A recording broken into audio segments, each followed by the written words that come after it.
Vai dar início agora ao nosso evento aqui com a CVM, falando sobre o futuro da profissão de agente autônomo. E aqui, para dar boas-vindas aqui e começar o evento, a gente, por favor, Ramiro.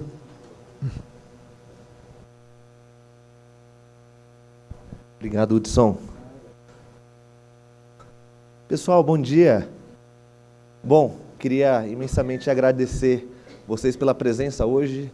Para nós da ABAI, Associação Brasileira dos Agentes Autônomos de Investimentos, é uma honra contar com essa plateia tão seleta, não só de assessores, mas também de pessoas do mercado que vieram poder debater com a gente a questão da profissão, que a gente gosta de brincar na associação, o agente do futuro, né? Queria começar me apresentando para vocês. Meu nome é Diego Ramiro, sou agente autônomo desde 2009, sócio fundador da empresa Miura Investimento, vinculado à Guide e atual presidente da ABAI. Queria também cumprimentar os meus vice-presidentes, Eduardo Siqueira, Ricardo, WFlow e Aco Investimentos, obrigado pela presença, e alguns conselheiros, na figura do Paulo Abrão, também os cumprimento. Inicio o evento agradecendo também a participação de todos os agentes autônomos que vieram discutir o futuro da profissão. Também nossos palestrantes, Antônio Carlos Berwangner, da CVM, muito obrigado por aceitar nosso convite, Dr. Guilherme Cook, Dr. Alexandre Rangel, obrigado também. Hoje tenho certeza que será de grande alto nível. E também nosso mediador, Hudson Bessa, e o apoio do Endibank. Também não poderia deixar de agradecer também a incansável serviço do nosso superintendente, Chico Amarante, Francisco Amarante, que há pouco tempo é hoje nosso superintendente, nosso executivo na BAI, e já conseguiu organizar esse evento para trazer essa discussão para vocês. Bom, conforme já é de conhecimento dos senhores, a ABAI é uma associação sem fins lucrativos, constituída com a finalidade de zelar pelos interesses e representar seus associados, todas pessoas físicas e jurídicas autorizados no exercício da profissão, perante os órgãos reguladores e demais participantes. O objetivo da ABAI, na qualidade de associação de classe, é organizar de forma independente os pleitos dos agentes autônomos de investimentos registrados na CVM. Ainda, a ABAI tem por missão construir uma linha de comunicação direta com o regulador, sem a necessidade de mediação com as entidades integrantes do sistema de valores mobiliários, das quais os agentes autônomos são prepostos, de acordo com a regulamentação em vigor. E é isso que nós queremos mesmo, ser uma voz presente regulador, e é isso que nós estamos fazendo aqui com vocês. Para vocês saberem, atualmente a ABAI conta com 134 agentes autônomos, sociedades vinculadas, que representam mais de 1.900 agentes autônomos de investimentos, com aproximadamente 85 bilhões de reais sob custódia, no qual nós atendemos todos os autônomos, mais de 200 mil clientes, ou seja, a ABAI, apesar do pouco tempo já de existência, já somos bem representativa, e nosso objetivo é crescer ainda mais.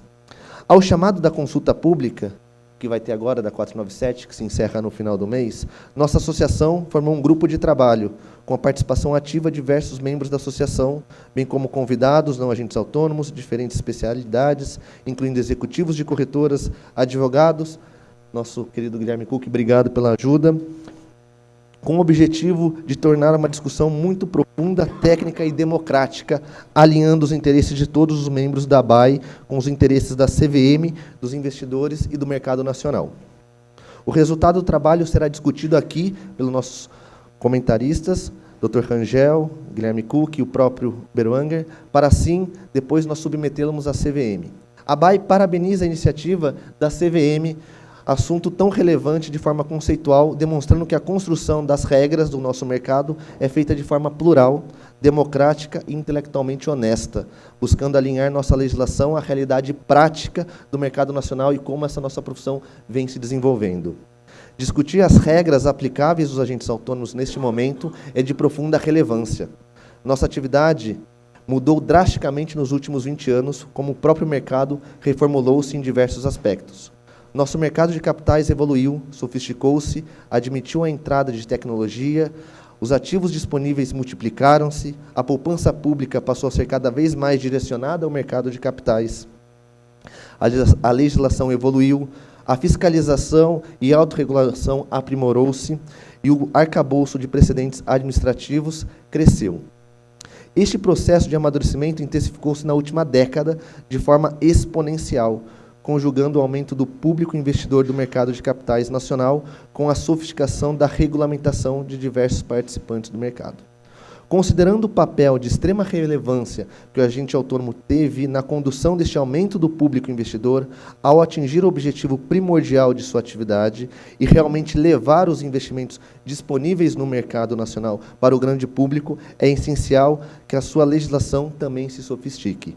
Por isso que estamos aqui hoje, para discutir o futuro dessa profissão, que a BAE tem como principal missão defendê-la. Obrigado a todos, temos um ótimo evento. Vou aproveitar e passar a palavra. Hudson, você apresenta os nossos... Eu posso chamá-los já. Então, vou pedir para compor a nossa mesa. Antônio Carlos Berwangner, da CVM. Obrigado. Dr. Alexandre Rangel.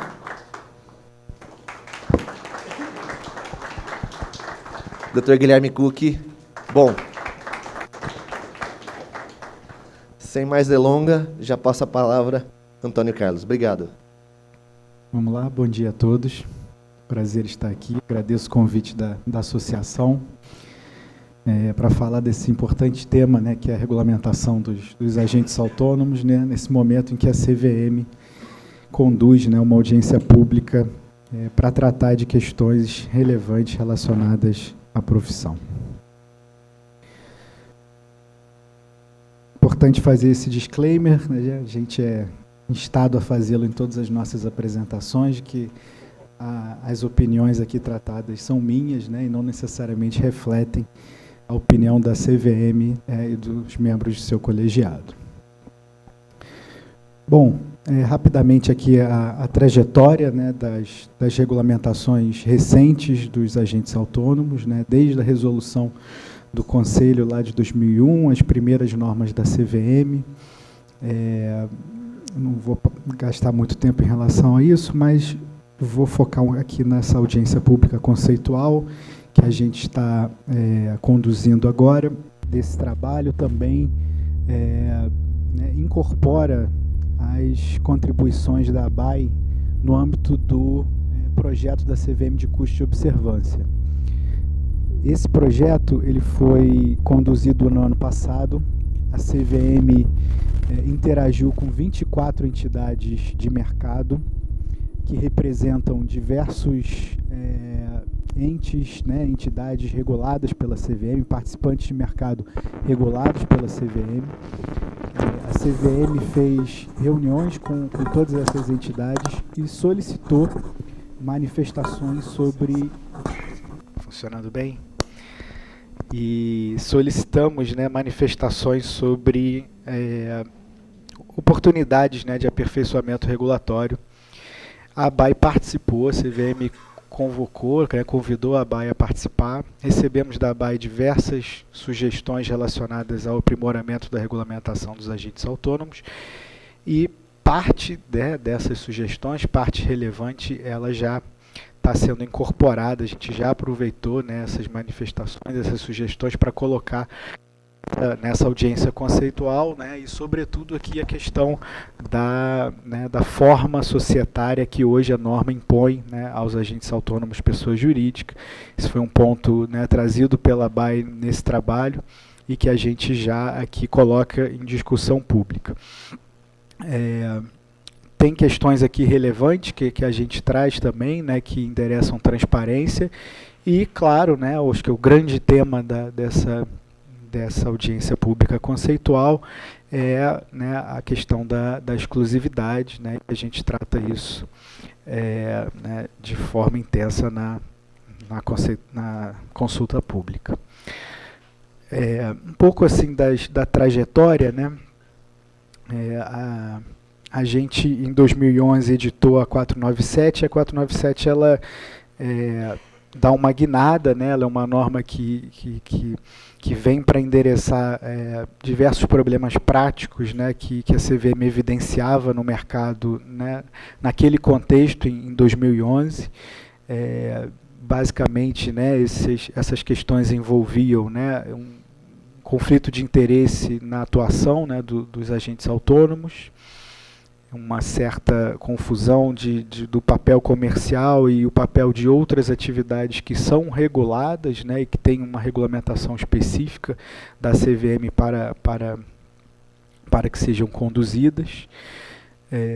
Também, né, uma certa incerteza em relação ao que era um papel do agente autônomo e o papel do intermediário em relação aos clientes, né, nessa relação com os clientes, e muito focado aqui em situações práticas em que a gente, claro, né, tinha que supervisionar e tinha que lidar no nosso trabalho de fiscalização e supervisão a partir de reclamações que a gente recebia de clientes.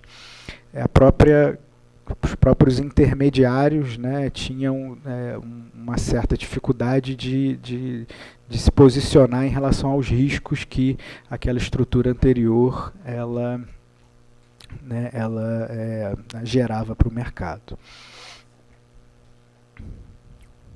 Então a 497 vem e ela toma, né, a CVM toma algumas decisões, né, que são decisões importantes e que influenciaram muito, né, o mercado, né, a partir de 2011. Né, e temos o entendimento de que naquele momento, né, as decisões foram corretas, né, e a partir daquelas decisões que implementaram esses pontos aqui, né, isso foi um suporte importante para o mercado ter crescido tanto desde então. Então, naquele momento, né, as decisões tomadas vedaram participação de terceiros nas sociedades de agentes autônomos. Não era muita participação anterior, né, que era possibilitada, salvo engano era 2%, mas enfim, houve uma vedação completa. Especificou-se melhor, né, as atividades do agente autônomo e aquelas que são vedadas a eles. Houve, né, uma linguagem muito forte por parte da CVM em relação à importância da responsabilidade dos intermediários, responsabilidade perante os clientes, deixando muito claro, né, que os clientes são do intermediário, né, não são do agente autônomo, né, formalmente e de acordo com a regulamentação. Então, os atos praticados pelos agentes autônomos vinculados às corretoras são, né, e a gente reforçou muito, né, responsabilidade da corretora. E a partir disso, né, a importância da corretora conduzir, né, uma supervisão em relação aos agentes autônomos vinculados a ela. Isso foi amarrado junto, né, com esse regime de exclusividade, de vinculação, né, que facilitava essa fiscalização, e algo que a gente, né, se debateu muito à época, né, e foi um fator que de fato auxiliou a CVM a tomar essa decisão, a questão de conciliamento de políticas e controles internos de diferentes corretoras. Então foi algo que a gente também considerou nessa decisão. E, por fim, né, a exigência do tipo societário, como eu já comentei, e né, isso gera algumas repercussões, né, e ele veio, né, para endereçar uma situação que a gente tinha e que a gente evidenciava, que era a utilização, né, ou a participação de pessoas que não eram agentes autônomos na função de agentes autônomos dentro das sociedades, das pessoas jurídicas. Bom, mas estamos em 2019, né, o mundo mudou, o mercado é dinâmico, né, a tecnologia chegou, né, com muita força. Hoje a gente está, de fato, né, lidando com um novo cenário, com uma nova perspectiva, e é o momento da gente rediscutir esses pontos, né? A gente tem uma disseminação muito grande hoje de plataformas digitais, intermediários independentes. A gente tem a situação de que um grande intermediário concentra, né, boa parte dos agentes autônomos, né, do vínculo dos agentes autônomos. Isso gera, de fato, uma pressão em relação à rediscussão da questão da exclusividade. Também, né, a gente evidencia, né, um crescimento muito grande, né, dos agentes autônomos que passaram a ser credenciados, pela CVM, né, junto com a Ancord, e um aumento do porte também, né, talvez aquela estrutura que a gente né, desenhou lá atrás em 2011 não comportava, né, o tamanho que os escritórios, que alguns escritórios hoje têm, né, muitos deles maiores até que determinados intermediários. Isso gera, de fato, a necessidade de debater essa questão da sociedade simples.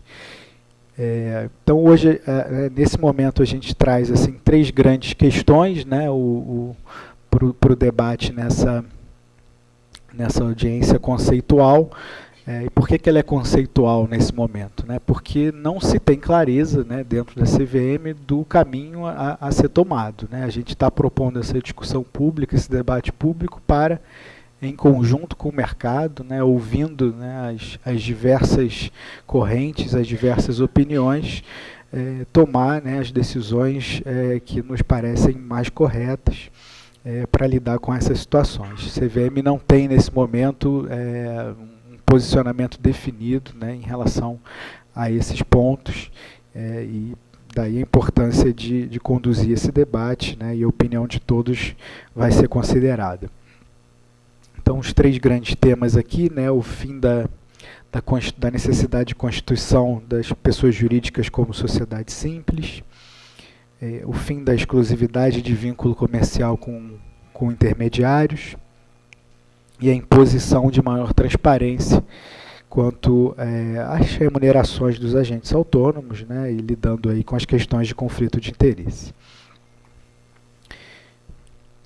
Em relação à sociedade simples versus sociedade empresária, né, os grandes pontos aqui que foram trazidos pela BAE, que nos parecem meritórios, né, a possibilidade de receber investimentos, né, de sócios capitalistas, a questão de você não necessariamente já ter que incorporar novas aquisições para o time, né, na posição de sócio, né, a possibilidade de você treinar e avaliar aquele profissional antes de incluí-lo no contrato social da pessoa jurídica. Acho que são 2 pontos que nos parecem bem relevantes, e a gente coloca essas questões sempre né, colocando o problema e pedindo que o mercado nos ajude com as soluções, né?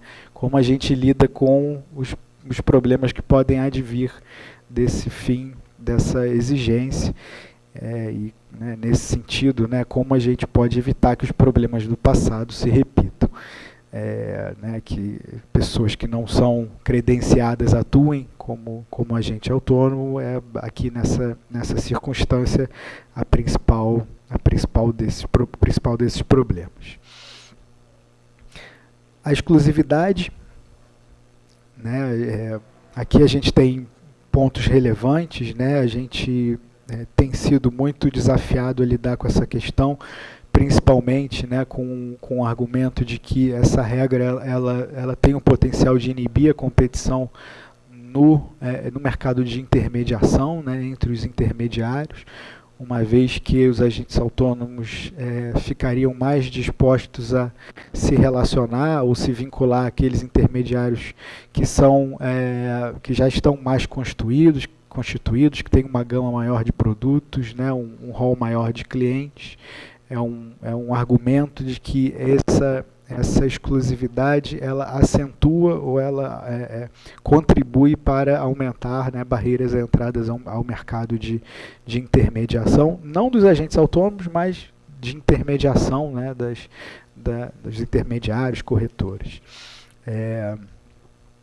E, claro, né, eu sempre comento isso em todas as minhas falas em relação à exclusividade.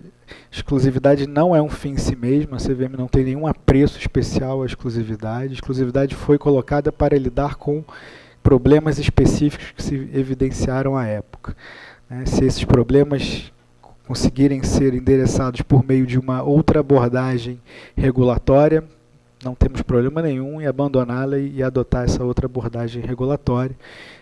E para isso, né, a gente tem que trabalhar aqui em conjunto, e a provocação é essa, que o mercado nos auxilie também com opiniões e ideias de como lidar com os problemas que a gente evidenciou à época.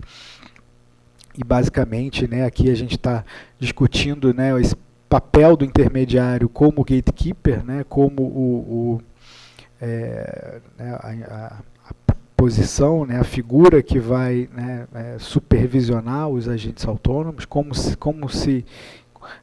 lidar com isso, né, na medida em que um agente autônomo possa estar vinculado a mais de um intermediário. Claro que há formas de lidar, e a exclusividade talvez seja uma forma mais simples, mas não a única, e aqui a gente quer ouvir outras formas de como isso pode ser feito. Por outro lado, né, hoje a gente não tem, né, a exclusividade para as cotas de fundos de investimento, distribuição de outros produtos, então seria o outro espectro regulatório. Haveria vantagens de migrar para um sistema de exclusividade pura? Também aqui uma provocação que a gente coloca, né, entre as perguntas. Se a gente um outro ponto relevante que sempre vem nessa discussão é se a segmentação seria uma saída, ou seja, você de fato ter dois tipos de agente autônomo, né, os que se vinculam exclusivamente a um e os que não se vinculam exclusivamente a um, e a partir dessa segmentação você pensaria em regras diferentes, talvez o agente autônomo que não se vincula poderia continuar funcionando como é hoje, e a gente colocaria um ônus regulatório maior naqueles que, né, se estariam mais uma maior flexibilidade para se vincular a diversos intermediários. E aí a pergunta claramente seria: que ônus regulatório é esse, né? O que poderia ser exigido nesse momento para os agentes autônomos que queiram atuar dessa forma? Nesse cenário, como se dá essa supervisão por parte de diversos, né, intermediários em relação, né, ao agente autônomo? E talvez um ponto que a gente tenha que possa se aproveitar aqui seja olhar só um cliente, né? O agente autônomo possa se vincular a diversos intermediários, mas talvez aquele cliente específico fique só em um. E aí talvez a gente mitigue um pouco essa coisa do cliente, quando ele reclamar, qual é o intermediário que vai lidar com aquele ponto. Então aqui tem diversas situações e formatos que eu acho que a gente pode explorar. Isso se vincula muito com a questão do MRP, né, do mecanismo de ressarcimento de prejuízos, né, e como vocês sabem é um mecanismo que está lá para auxiliar o investidor nos momentos em que ocorrem erros operacionais e que a corretora é instada a reembolsar o cliente em relação às perdas geradas nessas circunstâncias. E a gente imagina que pode ser um elemento que vai dificultar a caracterização do responsável nessas situações.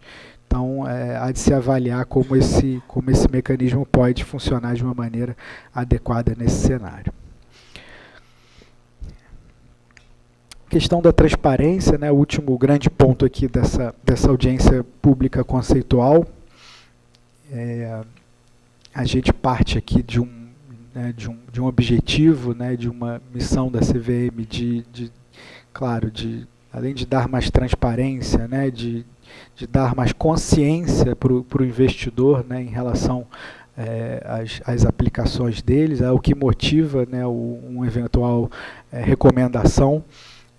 E é um problema que existe no mundo inteiro, né, não é um problema brasileiro, mas sempre que você tem, né, a remuneração com base né, numa comissão, numa corretagem, você sempre tem a questão do conflito de interesse, né, de um incentivo a, naturalmente, né, distribuir o que oferece a maior remuneração, e aí é necessário avaliar as formas de lidar com esse disclosure.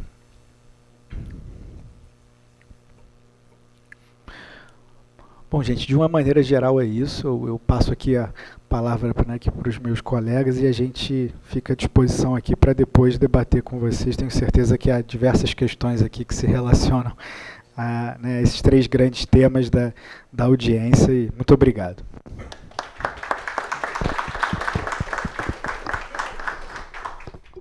Acho que a minha missão aqui hoje eu diria que provocar determinados temas, todos com várias visões possíveis, e compartilhar um pouco da nossa experiência de, enfim, mais de 15 anos no mercado de capitais, em que a gente, com uma visão talvez um pouco mais de dentro do mercado, com a técnica regulatória extremamente importante, que a gente possa contribuir para aproveitar essa audiência pública conceitual.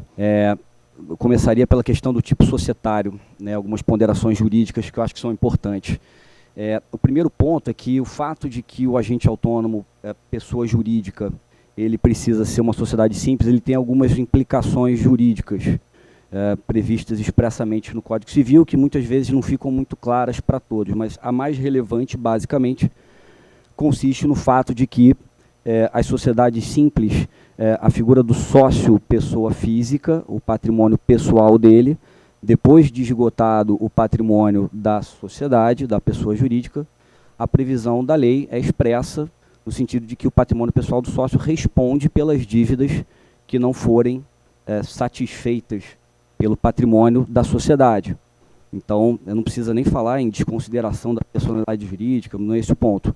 Então, e fazendo um paralelo com o regime regulatório do mercado de capitais, o agente autônomo, em conjunto com os auditores independentes, são as únicas figuras reguladas pela CVM que ainda existe essa, enfim, essa exigência, né, normativa. O que, por tabela, carrega diversas outras implicações, né, a questão de você ter a exigência de só agentes autônomos como sócios, a questão de investidores de capital, né, na sociedade. Então, essa é uma reflexão que eu acho que é importante que a CVM leve em consideração. Não parece fazer muito sentido que os agentes autônomos, casas que de fato exercem atividades empresárias, né, o termo juridicamente falando de empresa, até, né, no jargão leigo, a gente se refere à empresa como uma sociedade, né, na técnica, a empresa, na verdade, ela é a atividade empresária que é desenvolvida por meio daquela pessoa jurídica. Então, casas super tradicionais, né, o famoso G20, né, composto por casas que têm bilhões sob assessoria, né? Então, contratos sociais com centenas de sócios, com todas as dificuldades inerentes a você rodar isso para assinatura. Um sócio eventualmente falece ou se separa e depende do regime de casamento, enfim, não faz muito sentido. Então, essa é uma reflexão sobre o tipo societário que eu gostaria de compartilhar com todos. E por fim, a medida provisória, fazendo um link aí com temas mais recentes, né, a MP 881 da Liberdade Econômica, ela tem alguns dispositivos conceituais, eu diria que quase que principiológicos, que talvez ajudem a CVM a caminhar por um caminho mais interessante nessa medida. Tem o artigo 4º da MP, que tem a seguinte redação, que é dever da administração pública evitar o abuso do poder regulatório de maneira a introduzir limites à livre formação de sociedades empresariais ou de atividades econômicas. Claro, a gente não chegaria tão longe de dizer que estaria havendo algum tipo de abuso do poder regulatório, evidentemente, mas é uma sinalização e diversos outros tópicos aqui dessa MP que podem servir como um reforço aí dessa, talvez uma intervenção, uma limitação um pouco menor, para que os agentes autônomos que queiram e de fato faça sentido que sejam sociedades empresárias, que eles tenham esse direito, né? Não sei se é obrigação, mas o direito de avaliar se uma sociedade que tem seus 150 sócios, chamar aquilo de uma sociedade simples meio esquizofrênico. Então, essas seriam as minhas ponderações sobre o tipo societário. Eu avançaria para o segundo tópico da exclusividade. E eu chamo a atenção para... bom, minha opinião é razoavelmente pública. Eu publiquei um artigo no Valor há pouco tempo, com uma reflexão específica do fim da exclusividade. e algumas ponderações que, enfim, acho que são importantes que sejam compartilhadas. A gente não enxerga no arcabouço regulatório da CVM nenhuma outra atividade em que o gatekeeper, né, falando especificamente do intermediário, com essa obrigação de supervisão do agente autônomo, em nenhum outro arcabouço regulatório em que se utiliza o conceito do gatekeeper, você tem essa questão do intermediário, né, da exclusividade, ou seja, o argumento de que seria mais oneroso, ou mais difícil, ou impossível, né, se não houver exclusividade, essa fiscalização. E aí eu trouxe exemplos, claro que uma mera e singela analogia com todas as peculiaridades de cada caso, mas usei o exemplo da figura do coordenador líder das ofertas públicas 476, de esforços restritos, que o coordenador líder tem esse chapéu regulatório muito pesado de supervisionar a emissão que não passa pelo crivo da CVM previamente, né, só a posteriori, e o coordenador líder, portanto, ele tem essa função, essa obrigação regulatória de garantir que todas as informações dos prospectos, dos termos de securitização são verdadeiras, precisas, completas. E, evidentemente, os emissores podem contratar e realizar ofertas por variados coordenadores, né? Inclusive, mesmo as ofertas podem ter mais de um coordenador. Então, ou seja, a questão de novo, um paralelo com a indústria de fundos de investimento, né, em que o administrador fiduciário também tem essa função de guardião e de fiscalização dos demais prestadores de serviço do fundo, né? Você não vê o administrador só podendo ser o guardião de uma asset, ou de um custodiante, ou de uma securitizadora que tem um ativo comprado pelo fundo.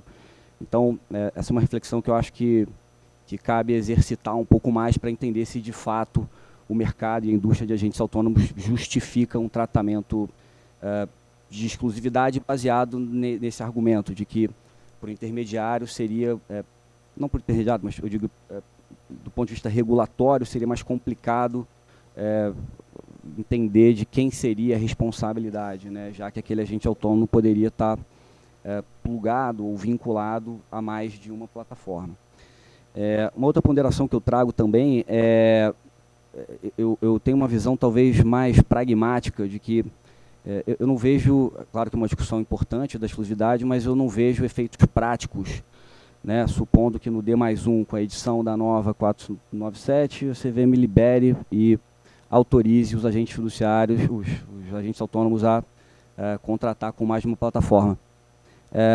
Eu não vejo, pelo menos nas casas de agentes autônomos maiores, mais representativas, uma realidade muito diferente. Eu vejo casas que já estão consolidadas com determinada plataforma, super alinhadas e satisfeitas, e, enfim. Então, assim, é uma questão do direito dos agentes autônomos avaliarem se faz sentido procurar comparar preços, atendimentos, produtos disponíveis na plataforma. Então, acho que, claro que é uma discussão importante a exclusividade, mas eu não vejo de forma alguma ali uma mudança ali mandatória, tão estrutural em termos, pelo menos, de volume de patrimônio assessorado. E, por fim, eu acho que a questão da exclusividade, acho que é muito bem-vinda essa mecânica em que o agente autônomo que optar por abrir mão da exclusividade, ou seja, ele que deseja contratar com mais de uma plataforma, que ele tenha uma régua regulatória um pouco maior, né? Acho que o mercado das assets passou por esse movimento, eu diria que quase que uma higienização com a 558 recentemente, com formulários de referência, com informações típicas de companhias abertas, né? Enfim, um disclosure muito forte, muito grande. Então, talvez ali, fazendo um paralelo com as casas de agentes autônomos, não sei, que superem um determinado patrimônio, ou seja, que se justifique uma transparência ainda maior, com informações parecidas, pelo menos, com os formulários de referência das companhias abertas, dos administradores de carteira e por aí vai. Então, essas minhas ponderações sobre a exclusividade. Passando para o último ponto, da transparência, a questão da transparência eu dividiria em dois subtemas, né? A questão do conflito de interesse e a questão da remuneração. A questão do conflito de interesse, e falo isso de forma muito objetivo, até o meu agente autônomo está aqui pessoalmente presente, e ele diz isso, enfim, toda a ligação que a gente tem. A atividade ela é intrinsecamente, o conflito ele é elemento intrínseco, né, da atividade. Isso é um fato. Então, a relação de confiança ela precisa ser exercitada e a transparência ela precisa ser exercitada porque é intrinsecamente inerente à posição de agente autônomo essa questão do conflito. Então, uma transparência maior na divulgação de conflitos é sempre muito bem-vinda, né? Ou seja, deixando de forma muito clara todas as situações que, eventualmente, o próprio intermediário, às vezes, pela dinâmica contratual e comercial com os agentes autônomos, estimulem, em virtude de uma remuneração mais agressiva de um determinado produto ou outro. E um dos maiores injustiçados com isso, na minha leitura, são os COIs, um produto, na minha leitura, como advogado, interessantíssimo do ponto de vista regulatório, e que virou quase que palavrão, eu não sei, acho que talvez pelas taxas maiores que, pelo que eu entendi, os agentes autônomos recebem quando conseguem distribuir o produto, justamente por uma falta de visibilidade melhor do assunto, acabou virando, enfim, como se fosse algo exclusivamente do interesse do agente autônomo. Então, acho que a transparência na divulgação de conflitos de interesse é sempre muito bem-vinda.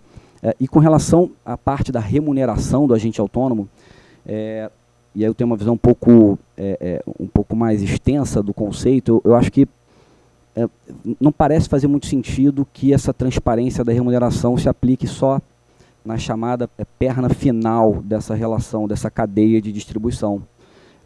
Quando você contrata um seguro, por exemplo, de carro, de vida, etc., você não tem, e é compreensível que você não tenha, uma visibilidade de quanto que aquele cara com quem você está se relacionando diretamente, quanto que ele recebe, né?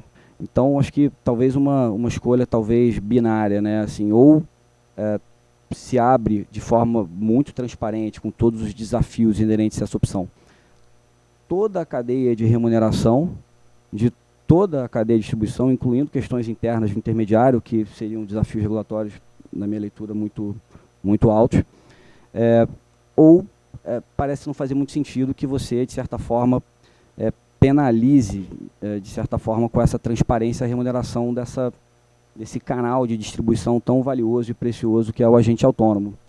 Então, a transparência, evidentemente, ninguém é contrário, acho que, né, quanto mais transparência, melhor para todo mundo, mas eu vejo de forma muito crítica uma possibilidade de que apenas essa perna final tenha essa abertura, né? Eu acho que essa é uma reflexão, né, a transparência, tudo bem, muito bem-vinda, mas transparência até onde?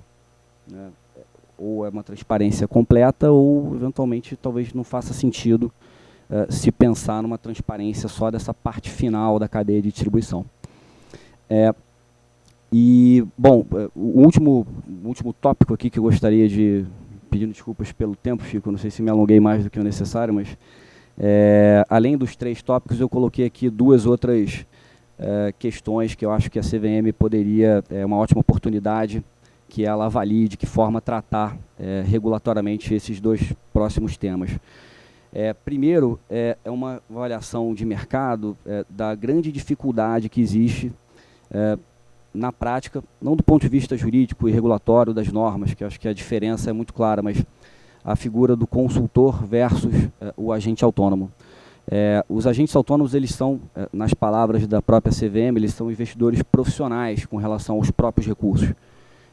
Eles são equiparados pelas regras de investidores, né, profissionais, qualificados.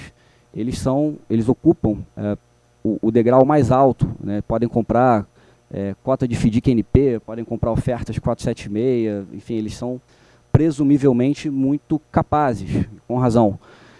Então, não parece fazer muito sentido, numa avaliação mais pragmática, e isso, evidentemente, parece ser o caso da grande maioria dos agentes autônomos, essa divisão muito tênue entre até onde vai o papel do agente autônomo, em tese, a princípio, pela 497, que deveria ter uma posição muito passiva, meramente expositiva de produtos disponíveis numa prateleira, e até onde vai o passo seguinte, que, sem dedurar ninguém, Antônio Carlos, mas é evidentemente muito comum, profissionais extremamente qualificados, que eles de alguma forma aconselhem ou sugiram ou montem determinadas carteiras hipotéticas que vão ser avaliadas pelo cliente do agente autônomo, que se ele tem interesse ou não de montar aquela carteira.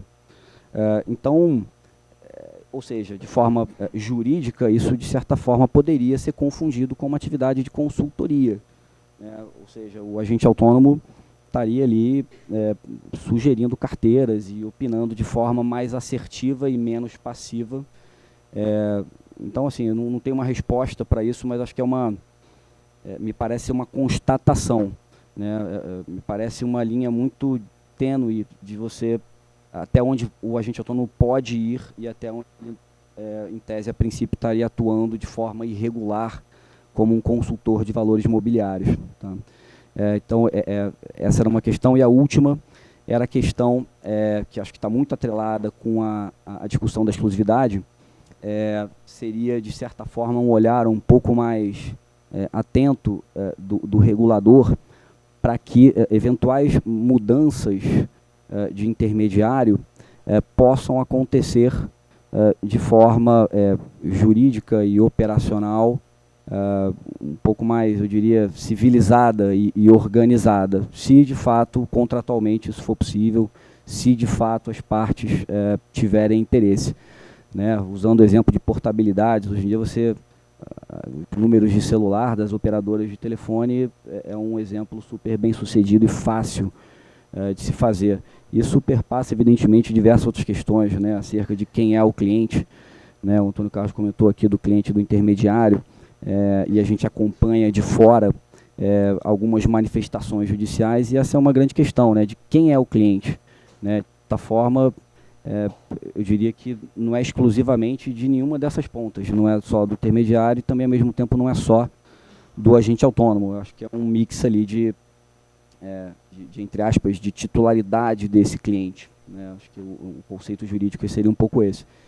Mas eu acho que um olhar regulatório um pouco mais atento para que eventuais mudanças e portabilidades aconteçam, desde que permitidas em contrato, evidentemente, que elas possam acontecer de forma menos tumultuada ou beligerante, né? Porque no final do dia isso é do interesse do investidor, que em um dado momento está tratando com um agente autônomo, e no dia seguinte, se esse agente autônomo decidir atravessar a Faria Lima para falar com alguma outra casa, eventualmente ele pode estar se vendo distribuído e tendo que ligar para alguma outra pessoa que ele nunca viu. Então, assim, acho que a discussão é menos focada no intermediário, mais em quem, de fato, eu acho que deva ser a preocupação central, que é o investidor. Que ele tenha o conforto de que ele não está se sujeitando a essas incertezas e que ele pode avaliar de forma mais fácil, né, escolher o assessor dele, o intermediário dele. Então, pessoal, essas eram as minhas breves ponderações.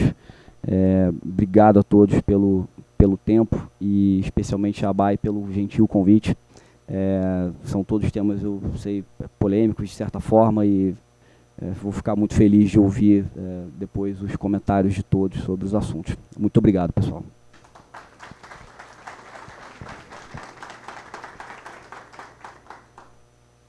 Bom dia, eu sou o Guilherme, eu vim aqui, acho que contar um pouco mais o que vai ser o que a gente discutiu, né, no grupo de trabalho da ABAI. Se vocês me permitirem, como eu estou muito ansioso, eu vou levantar, eu preciso me mexer, não ficar sentado aqui vai ser um pouco de nervosismo demais para mim, mas o que acontece? A gente está fazendo uma manifestação aqui, a gente trouxe um grupo de discussão que envolveu bastante gente, a gente trouxe intermediário, a gente trouxe advogado, a gente trouxe todos os portes de agente autônomo para esse grupo de trabalho na ABAI. E eu queria contar rapidamente um pouco a história de como foi aquele nosso primeiro pedido, aonde a gente estava, tudo que a gente pensou naquele momento, no contexto do custo de observância, e o que mudou de lá para cá na nossa percepção e até tudo que a gente desenvolveu.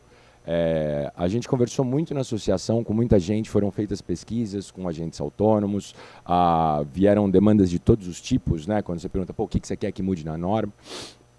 E Quando a gente começou a conversar, e eu tenho gosto muito dessa relação que eu tenho com a associação, acho que obviamente, eu não sou da associação, né, eu sou um advogado, tenho meu escritório, mas a gente troca bastante ideia, e esse mundo de agente autônomo é um mundo que eu acabei me envolvendo há bastante tempo, tanto via gestora, via intermediário, via fundo, conversando com os próprios agentes autônomos diretamente, percebendo algumas questões sobre o mercado com relação aos impactos, tanto da exclusividade quanto de tipo societário, e os próprios incentivos que isso tende a causar, né, dentro da atividade.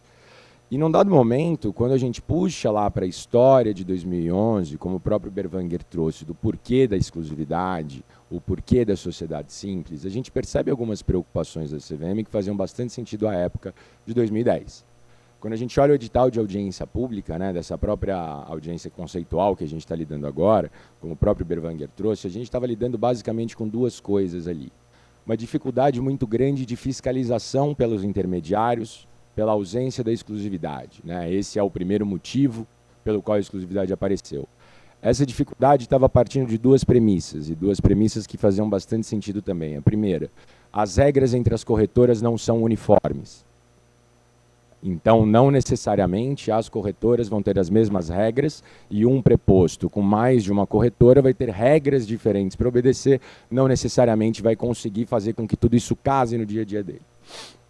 Segundo ponto, além dessa dificuldade de múltipla fiscalização, a gente teria também, e por isso esse foco em renda variável, né, uma dificuldade de apuração, no caso de MRP, no caso de algum tipo de prejuízo ao investidor, de quem foi o responsável, qual o intermediário responsável, como é a provocação que a gente tem até hoje.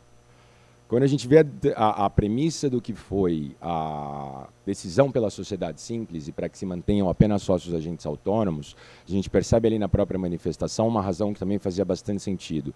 Uma preocupação de que pessoas não credenciadas exercessem a atividade, né? Então, poxa, a gente tinha ali aqueles 2%, aquelas pessoas que não necessariamente poderiam ser agentes autônomos, e aí você tem uma estratégia regulatória de, olha, todo mundo que for na atividade vai ter que ser sócio e só agente autônomo vai poder ser sócio. Com a seguinte finalidade, eu quero, né, garantir, como regulação, que pessoas não autorizadas não atuem na distribuição de valores imobiliários. Aqui, né, e essa premissa que também faz bastante sentido naquela época, no momento em que se decidiu pela imposição da sociedade simples, no mercado que a gente tinha naquela época, traz para a gente uma discussão que eu sempre gosto de lembrar, que é a seguinte. Vamos olhar o que está acontecendo aqui, né? E pensa nos nossos outros órgãos reguladores. Vamos lembrar do país que a gente vive. A gente vive no Brasil, a gente tem a Anatel, a gente tem a ANEEL, a gente tem o Banco Central, a gente tem a Receita. E eu gostaria de convidá-los a essa provocação, de pensar quantas vezes vocês tiveram a oportunidade de sentar na frente do regulador e conversar honestamente assim. Então, eu acho que a gente tem que ter primeiro um reconhecimento do papel que a CVM tem nisso, do quanto a CVM fala com a gente com relação a isso. É muito fácil a gente do setor privado ficar reclamando de regulador. Muito fácil. A gente adora desumanizar regulador. E é tudo gente, né? São só seres humanos. E que estão aqui conversando com a gente, reconhecendo que existe sim uma mudança a ser feita. Então, eu acho que a primeira coisa para a gente ter aqui é um mindset construtivo dessa conversa, e não de ficar olhando para o passado, e sim olhando para o futuro do nosso mercado. Além disso, a gente também está falando de uma questão e a gente precisa entender isso. A CVM entende, e com razão, e eu dou sempre o meu exemplo quando eu falo sobre isso, que ainda existe uma assimetria muito grande de informação entre o investidor e o participante do mercado. Essa simetria, ela parte da premissa de que, tentando fazer um resumo muito grande, você só aprende o que é o CDI, o que é taxa de juros, o que é inflação e o que é o dólar se você fizer economia ou administração. Ou se você for uma pessoa muito interessada em aprender isso sozinho. A reserva de conhecimento econômica que a gente tem aqui, o fato disso não ser ensinado na escola, é um grande motivo dessa simetria. Não é uma questão de, o investidor é um coitadinho. É uma questão de que a gente não tem uma estrutura educacional no Brasil que ensina as pessoas a fazerem isso, se elas não optarem por fazer economia e administração e ir atrás disso. Eu dou o meu exemplo porque eu entrei numa gestora no 5º ano de faculdade, fazia direito. Nunca tinha trabalhado no mercado financeiro antes, comecei a trabalhar numa gestora em 2004, e depois de 2 semanas que eu estava lá, eu chamei o cara de risco de lado. Eu tinha estudado em escola particular, fazia a faculdade de direito particular, tive meus privilégios de conseguir ter uma educação boa. 2 semanas depois eu chamei o cara do risco de lado e falei, o que é CDI? Vocês estão o tempo todo falando de CDI, eu não sei o que é isso. E eu dou esse exemplo porque ninguém, obviamente eu não era um jovem muito interessado em informações, talvez, mas ao mesmo tempo eu não tive uma aula sobre isso, seja quando eu era adolescente, seja quando eu era um pouco mais velho. Não estou falando que a gente tem que ensinar na escola a calcular a curva de NTNB. Só que a realidade do que a taxa de juros, do que o dólar, do que a inflação faz no dia a dia de qualquer cidadão comum, porque todo mundo lida com dinheiro, isso é um problema para quem é devedor e para quem é poupador, né? A ausência desse tipo de informação como educação básica é uma realidade que a gente tem que lidar no nosso mercado. Então, o princípio de proteção à poupança pública do regulador, que é, e aí vamos lembrar isso também, né? Savings equal investments, aquela funçãozinha keynesiana de que presume que tudo que você poupa você vai investir no mercado. Em cima dessa presunção, a CVM está pensando na pessoa que sobra R$50 no fim do mês e presume que ela vai investir. E lembra que essa pessoa não teve educação sobre isso. Por isso, a presunção da simetria, por isso, a proteção ao investidor. E nesse momento, quando eu trago isso para essa nossa realidade de agente autônomo, a gente tem que lembrar que a gente está na ponta da venda. A venda de valores imobiliários, se você pega pela origem 6385, que é a legislação que, enfim, cria a CVM, o mercado de capitais, ela cria um negócio chamado Sistema de Distribuição de Títulos e Valores Imobiliários, que, curiosamente, só a instituição financeira faz parte. E a questão da escolha por só a instituição financeira fazer parte desse sistema, né, e a gente, como agente autônomo, também faz parte, só que como preposto delas, obrigado, como preposto delas, vem do fato de que todas as posições do mercado têm conflito, não é só agente autônomo, não. O cara do back-office tem conflito, da gestora, do banco, todo mundo. A relação risco-retorno está no dia a dia de cada um, não só do investidor. Só que o momento de venda, num cenário assimétrico de informação, teoricamente é o momento que você mais pode enganar o seu investidor. Não você, não você especificamente, o banco, quem está vendendo. Quem não toma uns puta de uns migué do mecânico quando vai consertar carro. O ponto é, qualquer atividade de venda em que a atividade é assimétrica, em que a informação é assimétrica, você tem a chance de tomar um golpe. Eu não manjo nada de carro, eu aceito tudo que meu mecânico fala para mim. Então, dentro dessa ótica, existe uma preocupação natural do regulador de proteger o investidor neste momento. Por isso que a gente tem que entender essas realidades para entender como a gente está lidando com esse assunto. Só que quando a gente puxa, né, beleza, tenho essa preocupação de proteção, a gente tinha esse cenário dessas premissas que eu comentei, dificuldade de fiscalização e a própria dificuldade de ter a certeza de que só pessoas credenciadas estavam fazendo essa atividade arriscada, que é vender valor imobiliário, a gente passou a lidar então com, então vamos ver como o mercado está hoje. Né? Dava para entender a razão da CVM naquele momento, mas vamos ver o que aconteceu em relação a isso. Quando a gente fez a nossa proposta, no ano passado, que tinha a ver com custo de observância, e a CVM pediu para a gente, façam uma proposta, o que vocês acham que tem que mudar na regulamentação, a gente fez uma proposta pensando muito no que é a nossa estrutura de mercado atual. Né? E a estrutura de mercado atual ela envolve esses trade-offs, né? e que é um pouco do que a gente está falando aqui. Tiro a exclusividade e te dou o quê? E eu, inclusive, cheguei com essa cabeça, tirei a exclusividade e pus compliance. Como se fosse assim... A conversa dada. Porque é um pouco disso que a gente vê, né, que aconteceu com o gestor, que aconteceu com o consultor, mas vale lembrar o seguinte, o gestor, o consultor, o analista que passaram a ter regras de compliance, não teve um trade-off ali, não é que eles passaram a fazer mais coisas, eles simplesmente passaram a ter essa obrigação que eles não tinham antes. Não houve uma expansão da atividade. E quando a gente olha aqui para a nossa realidade, essa associação tirar a exclusividade igual a compliance, tirar a exclusividade igual a compliance, tirar a exclusividade igual a compliance. Quando a gente, né, parou para pensar nisso até o fim, eu gosto muito desse termo, pensar até o fim, né, porque envolve a gente levar isso até o limite da situação prática, a gente começou a perceber que essa associação ela não precisa ser necessariamente uma verdade. Porque a premissa, tirar a exclusividade igual a compliance, é a premissa que a gente adotou lá atrás, que o mercado tem dificuldade de fiscalizar se o ambiente não é exclusivo. A gente parou para olhar hoje o que é ser fiscalizado por uma corretora, o que é ser fiscalizado por um intermediário na área de renda variável. Hoje em dia a gente pode dizer que, acho que aqui todos os agentes autônomos, a gente pode até fazer isso como pesquisa, se alguém ainda consegue transmitir em algum intermediário uma ordem por telefone. Tudo isso foi sistematizado. Hoje, a relação do agente autônomo, do cliente e o intermediário é através de aplicativo, é através de sistema, para renda variável. Toda a sistemática das ordens de renda variável chegam na Bolsa de forma automatizada. Na B3, que agora virou responsável pela nossa supervisão. A gente tem aqui que reconhecer que a premissa de que os compliances eram diferentes em 2010 é uma premissa que não é mais tão real. Porque a gente tem, vamos admitir a imaturidade do nosso mercado. Quanto tempo que a gente está aqui desse jeito? O mercado, a CVM ficou grande com fundo em 2003. A gente tem 15, 16, nem 20 anos de mercado. Além disso, olha o que aconteceu com a tecnologia nesse tempo todo. Eu faço compliance desde 2004. Eu já fiz compliance de ter que imprimir carteira de fundo no final do dia para ver se alguém fez trade. Hoje em dia, é tudo sistema. Hoje em dia, a gente tem soluções tecnológicas de compliance que tiram a necessidade de uma avaliação individual, humana, do que está acontecendo, inclusive e principalmente nessas ordens de renda variável. Então, a grande provocação que a gente tem aqui, que eu acho que é um pouco dessa inovação do que a gente pensou lá atrás para o que a gente pensou aqui, nesse momento em que a gente foi até o fim dessa discussão, é tirar a exclusividade não precisa trazer compliance, porque na nossa realidade de hoje, quando a gente pensa no nível de escrutínio que a gente tem de uma corretora, que é a nossa corretora exclusiva, quem a gente opera a renda variável sistemicamente, no momento em que eu deixo de ter uma e passo a ter 5, eu passo a ser mais fiscalizado e não o oposto. Porque a ordem de renda variável, que é justamente a ordem mais complexa, de mais risco, ela não acontece mais no mundo físico.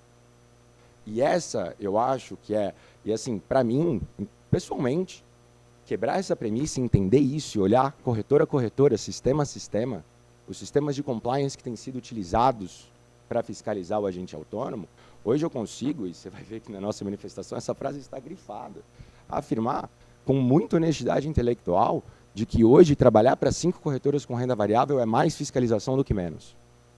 Por causa da realidade tecnológica que existe hoje no nosso mercado.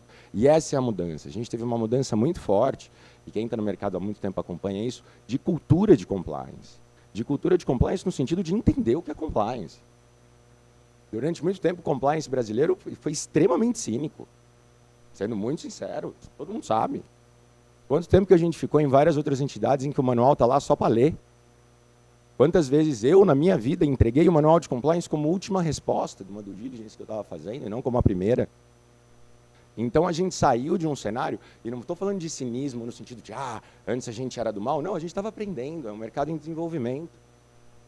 Então, hoje a gente tem, com a junção de um nível sistêmico e tecnológico extremamente moderno, extremamente controlado, adotado pelos intermediários, adotado pela B3, numa realidade em que as corretoras, junto com a evolução legislativa, junto com a Ambima, junto com o PQO, se uniformizou a regra de compliance, o papo de, a corretora A trabalha assim, a corretora B trabalha assado, isso não acontece mais, hoje todo mundo está trabalhando do mesmo jeito.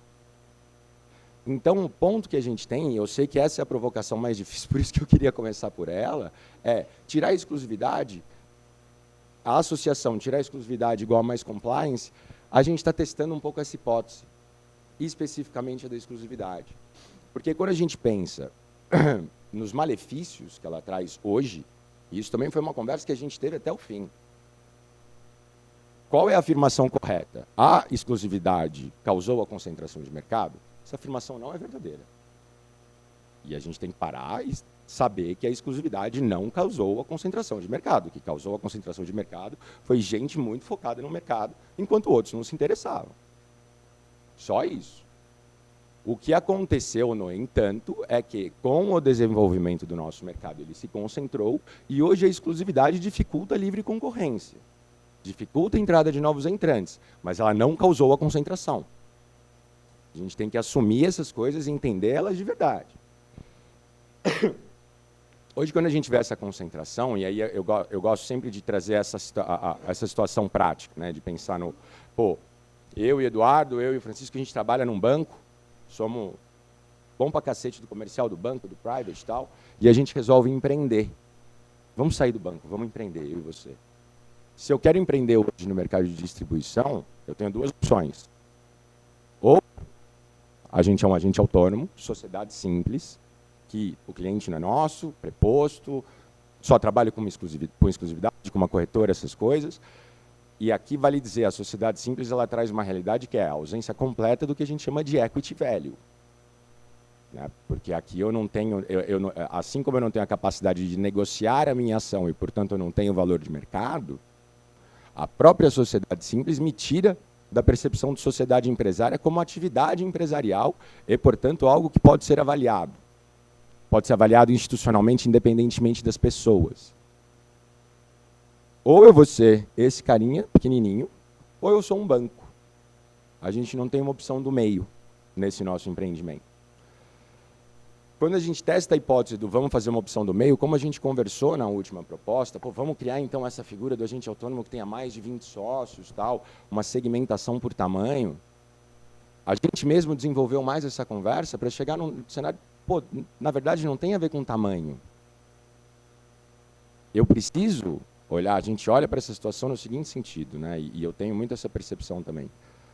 Hoje, e óbvio que isso é um resultado de uma adoção de uma regra que fez sentido na época, e você não tem como calcular todos os resultados, hoje a estrutura societária do agente autônomo é o incentivo mais perverso que ele tem.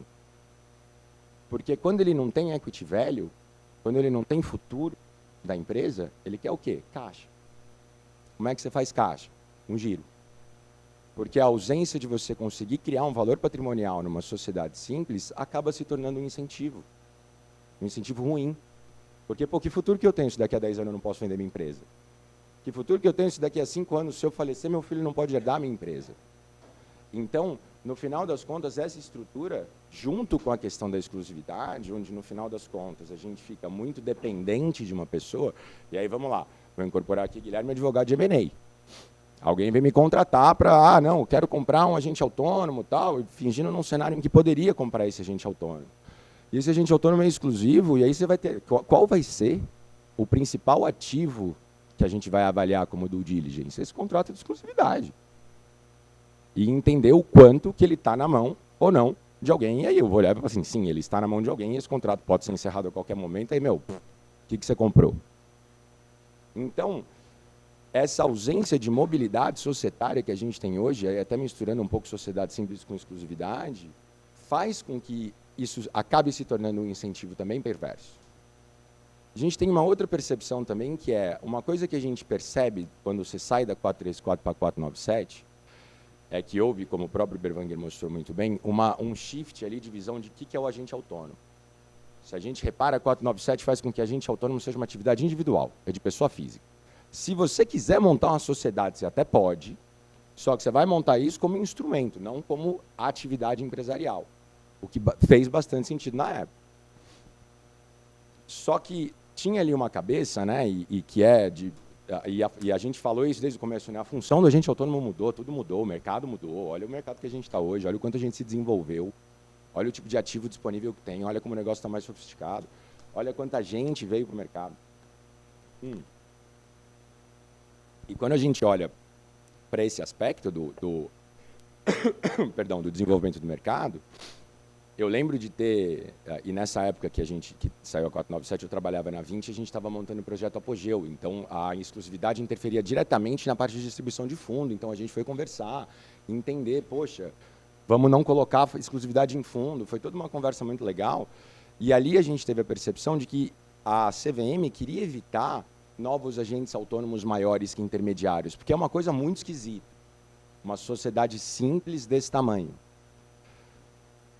E, teoricamente, se o remédio era chamar de sociedade simples, se o remédio era colocar exclusividade para evitar que a gente tivesse intermediários, agentes autônomos maiores que intermediários, o que a gente tem que ver hoje e assumir não funcionou. Se não funcionou, se eu continuo tendo agentes autônomos gigantescos e cada vez maiores, com atividades extremamente robustas, a gente tem que olhar para isso. Qual é a origem disso? A origem disso é os agentes autônomos? Não, a origem disso é demanda. O mercado evoluiu. A gente tem uma coisa aqui que é, né, se a função do agente autônomo é capilarizar e trazer o investidor que está distante do mercado, ele está acertando. E o fato dele acertar faz com que ele cresça. E se ele cresce, ele acaba sendo penalizado pelo próprio sucesso da atividade, que é o objetivo que foi colocado para ele. Né? Acho que não é aqui uma... devia ter sido pensado nisso antes. Não, isso é um mercado em desenvolvimento. Então, dentro dessa lógica do que a gente vê hoje, né, e aí óbvio que aqui o comentário que eu vou fazer é sempre uma analogia complicada, mas parece um pouco a conversa da guerra às drogas. Tem um pessoal que combate a guerra às drogas, né, a forma que hoje se combate as drogas, dizendo o problema não está no traficante, o problema está na demanda. Enquanto continuar a demanda, o resto é enxugar gelo. Aqui, a gente tem uma coisa parecida. A gente tem demanda, a gente tem investidor vindo. E a gente está atendendo essas pessoas e elas fazem com que nossas empresas cresçam. Então, olhando para esta realidade, inclusive dos incentivos que a gente entende que são dados pela norma como ela está hoje, a gente entende que mudar a norma para tirar a exclusividade, para daqui a pouco falar do tipo societário, é melhor para o investidor. Porque dá futuro para a gente. Dá futuro, dá perspectiva, dá visão de longo prazo. A gente hoje, todo mundo aqui que está olhando assim para mim, mas eu tenho visão de longo prazo. Vocês são heróis de ter visão de longo prazo numa sociedade simples. Tipo, porra, isso é ética. Isso não é estratégia negocial. Isso é só ética. E nesse aspecto, o que a gente falou, né? Então, como é que está essa nossa visão de proposta? Exclusividade, a gente acha que não precisa mais, independentemente de compliance, porque hoje ser fiscalizado por 5 corretoras, e aí, até o fim, 5 corretoras push, fazendo comigo só por sistema, eu não dando ordem por telefone para ninguém. Num segundo cenário, quando eu tenho todo esse push sendo verificado, né, toda a transmissão da ordem saindo do investidor até chegar na Bolsa, tudo isso sistematizado. E lembrando, é a própria Bolsa que fiscaliza a gente agora, depois da nova Instrução 610. Não é mais Ancord. Quando a gente se questiona, pô, sem exclusividade, como que eu vou fazer isso? Como é que eu vou verificar isso no MRP? Está tudo sendo liquidado no mesmo lugar. A gente tem que lembrar disso. Dessa realidade prática do nosso mercado, porque a gente não tem outras bolsas, tem uma só, está tudo na B3. Então, a premissa de que seria difícil fiscalizar uma operação de má-fé feita por um agente autônomo envolvendo vários intermediários, ela era uma premissa lá atrás. Mas será que ela é hoje? Com ordem sistematizada e com a própria B3 sendo responsável, BSM, né, sendo responsável pela supervisão? Então, a provocação aqui é essa, entendeu? As premissas que a gente pensa, e que eu também pensava, mudaram, porque o mercado mudou.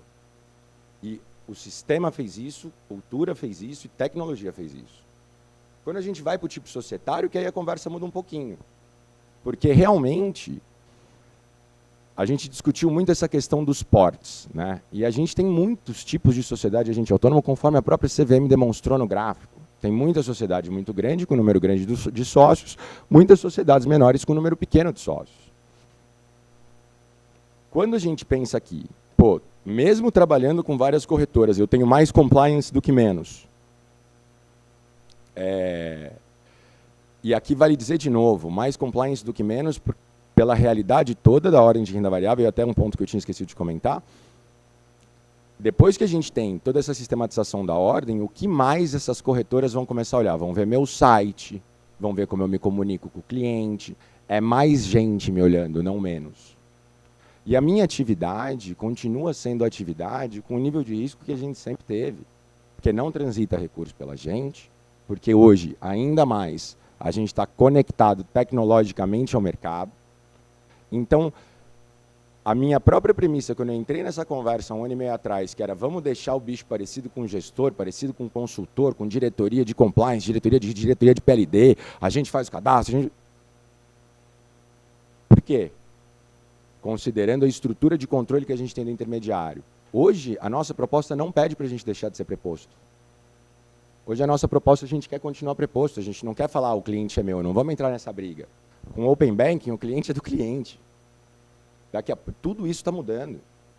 Então, a própria discussão sobre titularidade de cliente é uma discussão que em pouco tempo não existe mais, com a nova realidade de dados que a gente tem no mercado. Então, por exemplo, na nossa proposta, preposto de intermediário, keeps going. Não estou querendo trazer para mim um nível de personalidade jurídica onde eu posso vender as coisas sozinho. Não precisamos disso. cliente é do intermediário, no que, final das contas, daqui a pouco o cliente vai ser dele mesmo, a gente está compartilhando um relacionamento. Dentro dessa lógica, quando a gente fala em compliance aqui, por que eu vou precisar, então, de compliance? Porque tem uma ótica que a gente olha para isso na audiência e fala, não, tem um momento em que eu preciso de compliance, mas o que vai me fazer precisar de compliance é o tipo societário e não a exclusividade. Porque se a preocupação do tipo societário é que pessoas não credenciadas exerçam a atividade, aí eu tenho um compliance lá dentro. Se eu trouxe sócio de fora, se eu trouxe gente de fora e aumentei meu risco de que não credenciados façam atividade, aí eu vou precisar ter um diretor de compliance. Então, a gente desassociou a exclusividade disso.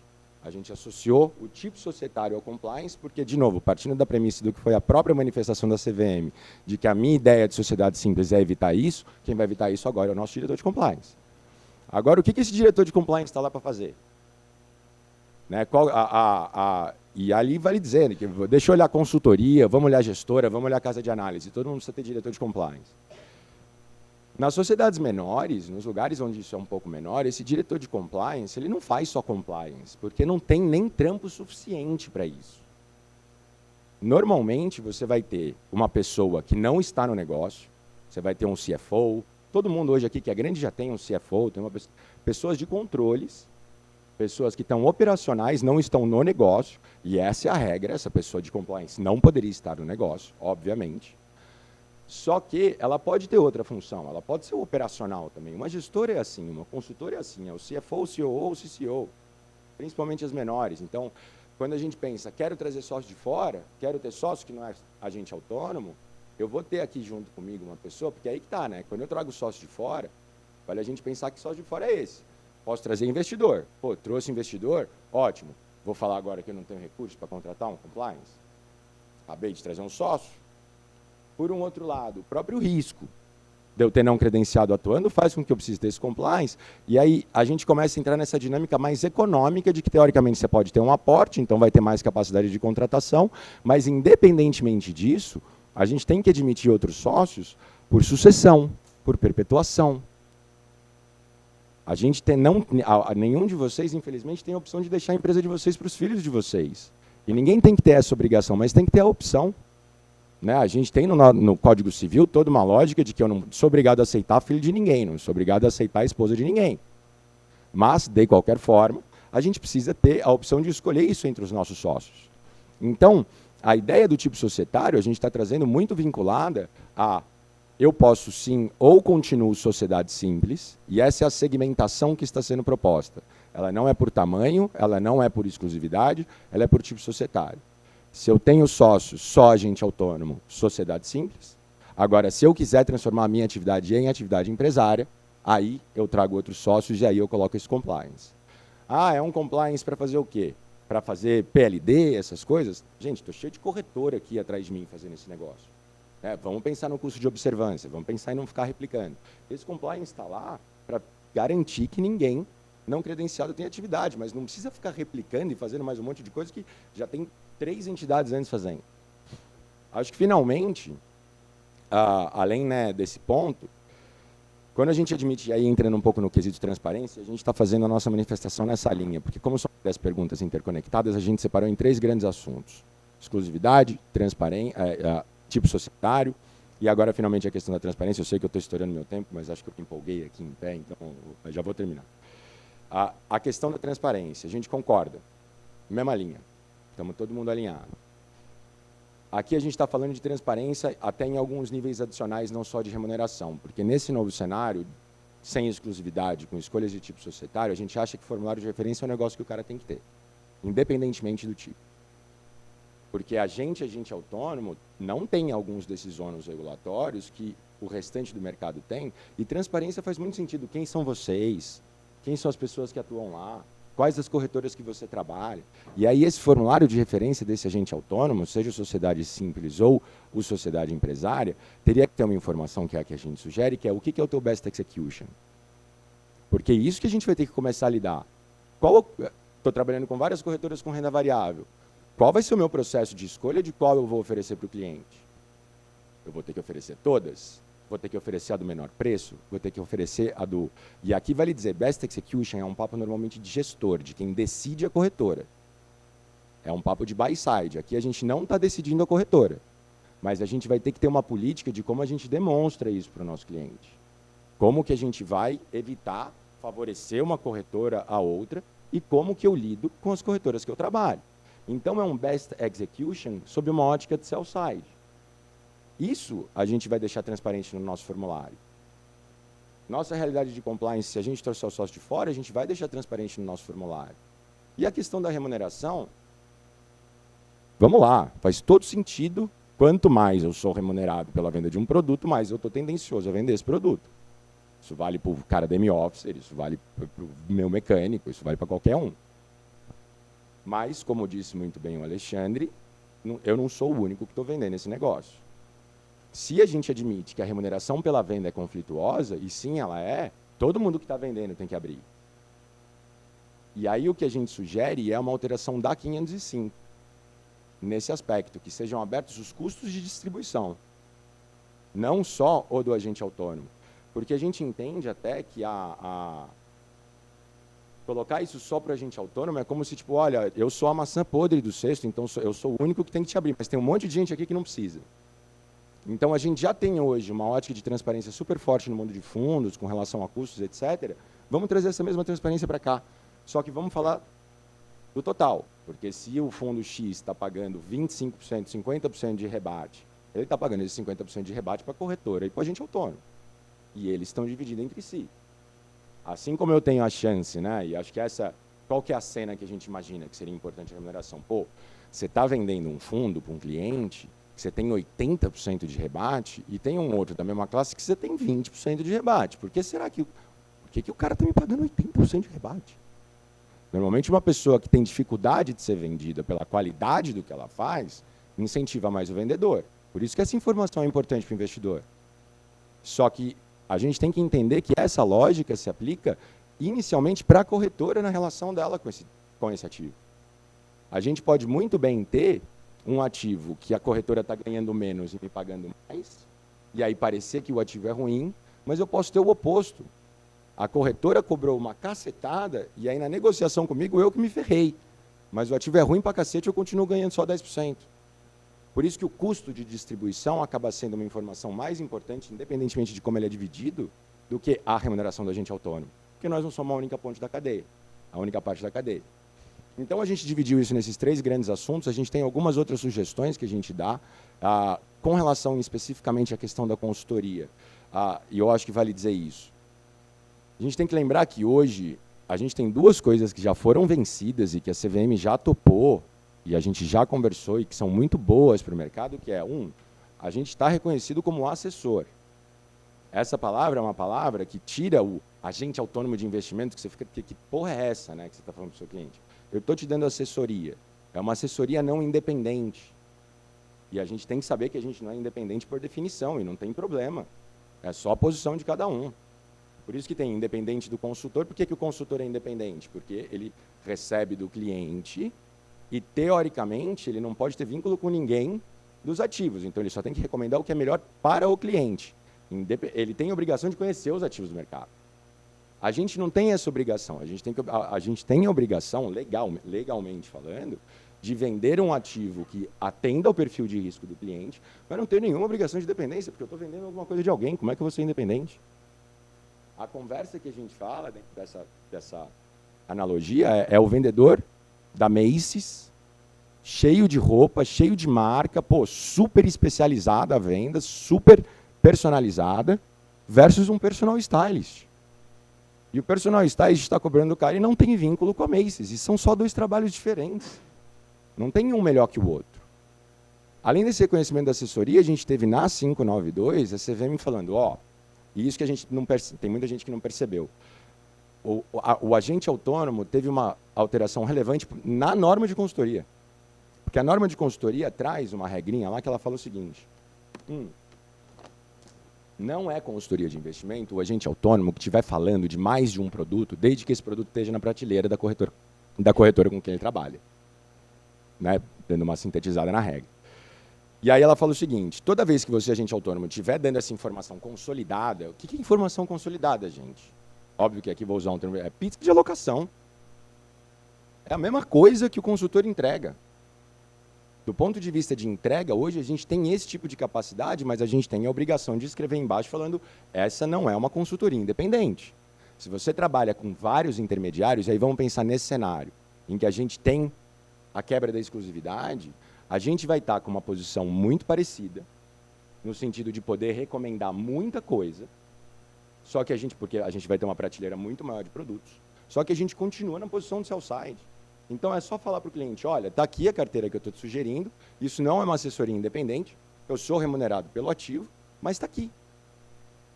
Tanto que por isso que a gente não está entrando muito numa lógica de ampliar a atividade do agente autônomo, a gente já faz o que a gente precisa. Tem um pedaço aqui, que aí é para pensar junto, que é,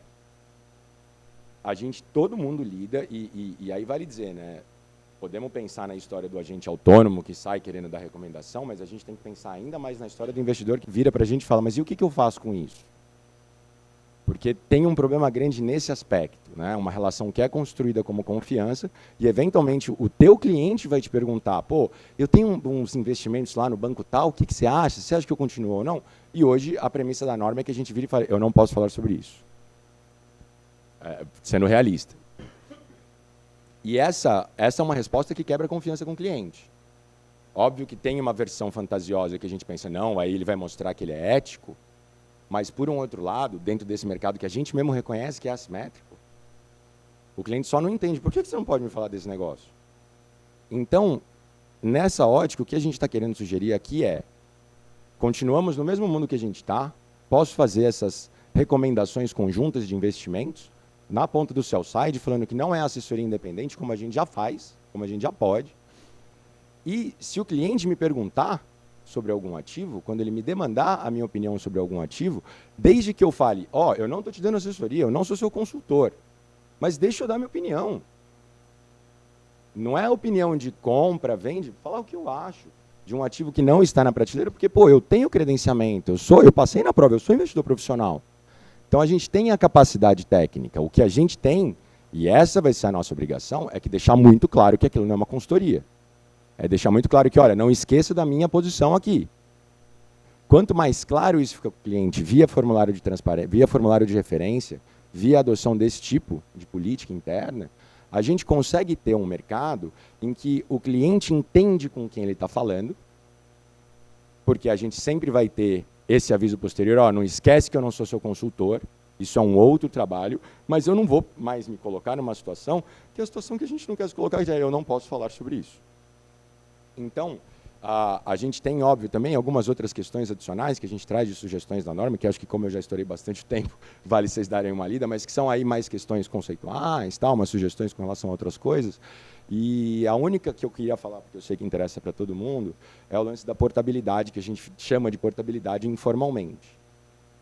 Portabilidade é telefone e seguro. Portabilidade formalmente não existe para valor mobiliário. A única coisa que existe é uma ordem de transferência de ativo de uma corretora para outra. O ativo continua meu. Né? O que importa é de quem é o ativo, né? Não quem está segurando o ativo. E nesse aspecto o que a gente percebe é que hoje a regra de entrada é muito mais fácil do que a regra de saída. A gente cadastra na corretora, lá no intermediário, tirando uma foto do rosto e mostrando onde a gente está, mas para sair você precisa da assinatura do Papa. Então, a nossa sugestão nesse aspecto, e aí vale dizer, né, a gente está nessa discussão, o nego chega lá no grupo liberal pra caramba, mas a CVM tem que proibir isso. Legal, né? Você é liberal só quando você quer, né? O liberalismo que a gente está falando aqui, que envolve a CVM se manifestar sobre o assunto, não é falar não pode exigir isso. Né? Na regra de transferência de ativo tem que fazer assim, assim, assado. Isso que vale a gente lembrar. As regras para fazer essas OTAs são as próprias corretoras que definem, não é a CVM, não é o Banco Central. Quem exige reconhecimento de firma por semelhança é a opção própria. Não é uma exigência da CVM, não é uma exigência da Bolsa. Então, a única sugestão que a gente está fazendo com relação à portabilidade é que a CVM tenha na própria 505 uma regra dizendo que você não pode adotar regras de saída que sejam mais restritas que a regra de cadastro. Então, você quer ter uma regra de cadastro meia-boca, vai ter que ter uma regra de saída meia-boca e responder por isso. Mas equaliza a entrada e a saída, do ponto de vista da diligência necessária. Óbvio que você vai ter todas as questões do risco do cliente, que sempre vão poder ser mais ou menos, né, calibradas com relação ao que você fez, só que quando é que você define o risco do cliente? Quando ele entra. Por que só na hora que ele saiu que, porra, ferrou, o cara tá na Lava Jato? Então, a gente, com relação a esse termo portabilidade, a gente está levando essa forma, uma exigência de que não existam regras de saída que sejam mais restritas que as regras de entrada, sem que tenha havido uma alteração na classificação de risco do cliente. Desse jeito, não vai ter mais espaço, ou para entrar vai ter que ter reconhecimento de firma, para poder pedir isso na saída, ou não pede isso em nenhuma das pontas. Então, assim eu encerro esse grande e confuso, longo debate, peço desculpas aí. Aliás, eu aprendi isso num curso que eu fiz de comunicação não violenta, eu sempre falo isso. Não pode pedir desculpa por ter falado muito, eu tenho que agradecer a paciência de vocês por terem me escutado, então obrigado pela paciência. Eu começo fazendo a pergunta do Beruanger, como é que ele vê essa questão da linha tênue, como falou o Rangel, entre consultoria e a distribuição, a consultoria e o agente autônomo. Como é que você vê essa linha tênue? Bom, vamos lá. A gente, na recente editada 592, né, como o Guilherme falou, a gente lidou muito com essa questão da diferenciação dos papéis, né, entre o consultor e o agente autônomo. E lá a gente reconheceu, né, o que a gente chamou na época, e está muito expresso no nosso relatório de audiência pública, da consultoria incidental. Ou seja, não é a consultoria profissional remunerada pelo cliente, regulada pela 592, né, pela CVM, mas não dá para afastar do agente autônomo de investimento essa função orientativa em relação aos seus clientes, né, em relação aos investidores, né. A gente não pode afastar isso porque isso é natural, né, do processo de venda. Qualquer venda você tem que, né, orientar sobre aquele produto que você está vendendo, ainda mais, né, considerando que a gente está falando de um produto financeiro e todas as né, limitações de educação financeira que foram muito bem pontuadas aqui pelo Guilherme, que de fato a gente tem que reconhecer. Então, o agente autônomo de investimento pode e deve orientar o seu cliente em relação, né, aos produtos que ele está recomendando, né. A recomendação, né, do agente autônomo de investimento, ela é expressamente prevista na 539, que é a nossa norma de suitability. Ele faz parte, né, como preposto, né, do sistema de distribuição de valores imobiliários. Ele pode recomendar produtos para o seu cliente, ele só tem que observar, né, que tudo que ele esteja recomendando esteja de acordo com o perfil né, daquele cliente específico. Aí, se o cliente chegar e perguntar, o que eu faço? É simples, olha, eu trabalho para instituição tal, sou, né, um agente autônomo vinculado, os produtos que a gente tem na prateleira são esses, esse aqui tem essa característica, aquele tem essa característica, você poderia fazer uma carteira combinando A, B e C, e vamos embora. Não vejo nenhum tipo de limitação ao agente autônomo, nesse momento, orientar o seu cliente em relação a isso, é claro, né, deixando expresso de que não é uma consultoria independente, ele não é o consultor, ele não está sendo remunerado pelo cliente e ele está limitado àqueles produtos que estão na carteira, né, na prateleira da corretora com que ele esteja trabalhando naquele momento. Então, acho que em relação a essa pergunta é isso. Não sei se você me permite passar por algumas provocações aqui que me foram feitas. Primeiro, essa questão da portabilidade é uma questão que a CVM está olhando, né, com muito cuidado. É um dos top trends de reclamações de investidores que a gente tem na CVM. Quero mudar minha custódia, eu tenho que levar isso para o cartório e reconhecer firma. E, de fato, a gente fez um movimento pequeno na 604 recentemente, que é a norma que resultou do nosso projeto de redução de custo de observância, que já determina que os custodiantes, né, as instituições que sejam também custodiantes, elas têm que colocar no site expressamente quais são os documentos que ela vai exigir no momento que o investidor tenha que sair de transferir a custódia. Isso talvez não resolva tudo, mas pelo menos o investidor não vai ser surpreendido, né, na última hora, mas faltou aquilo outro. Isso já é uma determinação que ela tem que colocar isso no site. Não é, de fato, né, nenhum regulador obriga que, nesse momento, as instituições tenham que adotar determinadas práticas, e fica muito relacionado mesmo à questão do apetite de risco de cada instituição, de que, né, aqueles valores mobiliários custodiados possam estar sendo transferidos indevidamente para a titularidade, eventualmente, até de um outro investidor.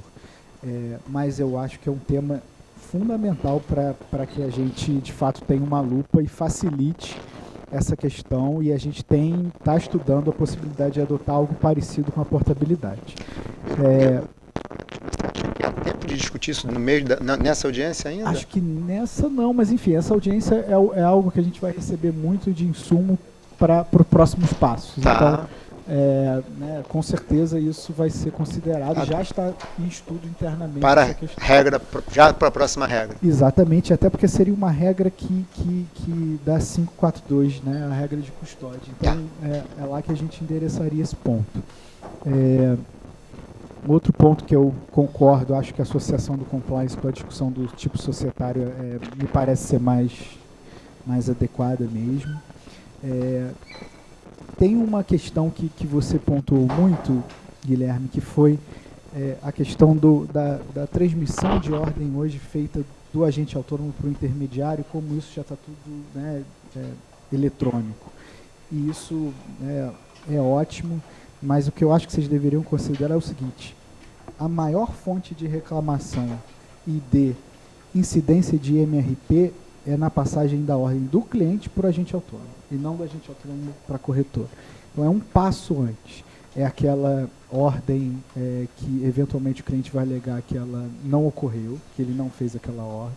E aí você vai ter toda a discussão acerca de é gravação, documentou de que forma, e as implicações de uma eventual administração de carteira irregular, que também está nessa, né, relação prévia cliente-agente autônomo.